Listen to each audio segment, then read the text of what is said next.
ناظرین گرامی، کیا آپ جانتے ہیں کہ شیطان کے 5 بیٹے بھی ہیں اور ان کے ذمہ کون کون سے کام ہیں؟ جب بھی صبح ہوتی ہے تو یہ شیطان کے بیٹے زمین پر پھیل جاتے ہیں اور لوگوں کو گمراہ کرنا شروع کر دیتے ہیں، لیکن ہر ایک کے ذمہ صرف ایک کام ہے۔ اور شام کو جب وہ شیطان کے پاس جاتے ہیں تو اسے بتاتے ہیں کہ آج ہم نے اتنے انسانوں کو گمراہ کیا، لیکن وہ شیطان کے بیٹے کون ہیں اور ان کے ذمہ کون سے کام لگے ہیں اور وہ انسانوں کو کیسے گمراہ کرتے ہیں؟ ان تمام سوالات کے جواب آپ کو ملیں گے اسی ویڈیو میں۔ آگے بڑھنے سے پہلے ہمارے چینل کو سبسکرائب کریں، ویڈیوز کو شیئر کریں اور لائک کریں۔ حضرت مجاہد فرماتے ہیں کہ ابلیس کے 5 بیٹے ہیں اور ان میں سے ہر ایک کو کسی نہ کسی کام پر لگا دیا گیا ہے۔ راوی نے ان میں سے ہر ایک کا نام شمار کیا ہے اور پھر ان کے کام بتائے ہیں۔ شیطان کے پہلے بیٹے کا نام صبر ہے، وہ مصیبتوں والا ہے، یہ ہلاک ہونے، گریبان چاک کرنے، رخساروں کو پیٹنے اور ڈینگ مارنے کا حکم دیتا ہے۔ شیطان کے دوسرے بیٹے کا نام آور ہے،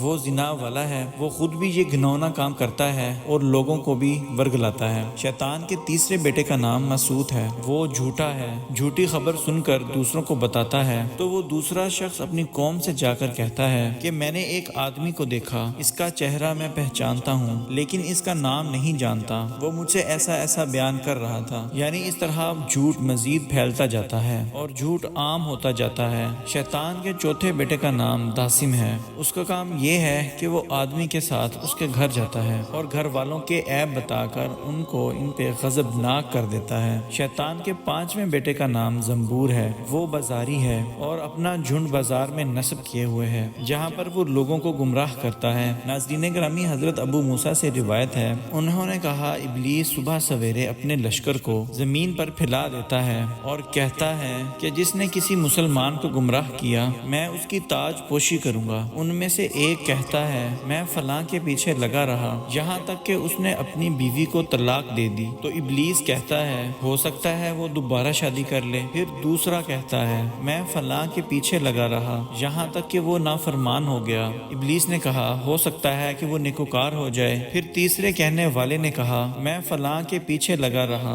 یہاں تک کہ اس نے قتل کر دیا۔ اس بات پر شیطان نے اسے شاباشی دی اور کہا تم نے اچھا کام کیا ہے۔ پھر ایک شیطان نے کہا میں فلاں کے پیچھے لگا رہا یہاں تک کہ اس نے شراب پی لی، اس کو بھی شیطان نے سراہا اور کہا یہ کام اچھا کیا ہے، تم نے بھی یہ کام اچھا کیا ہے۔ آخر میں ان میں سے ایک نے کہا میں فلاں کے پیچھے لگا رہا یہاں تک کہ اس نے کسی کا حق مار دیا، ابلیس نے اسے بھی خوب سراہا اور کہا یہ کام خوب بڑا ہے۔ ناظرین گرامی، حضرت وہب فرماتے ہیں کہ ایک راہب نے شیطان سے کہا کہ انسان کی کون سی عادت تجھے اس پر حاوی کر دیتی ہے؟ شیطان نے کہا سخت غصہ، بے شک جب کوئی بندہ جلدی غصہ میں آ جاتا ہے تو ہم اس کو ایسے الٹتے پلٹتے ہیں جیسے کوئی بچہ گیند کو الٹتا پلٹتا ہے۔ معزز دوستو، جیسا کہ آپ نے سنا کہ شیطان کے 5 بیٹے ہیں اور ہر ایک کی ڈیوٹی لگا دی گئی ہے کہ تم نے یہ کام کرنا ہے۔ دوستو، دعا ہے کہ اللہ تعالی ہمیں شیطان کے شر سے محفوظ رکھے۔ دوستو، جاتے جاتے چینل کو سبسکرائب ضرور کرتے جائیے اور ویڈیو کو لائک اور شیئر ضرور کریے۔ بہت شکریہ، جزاک اللہ۔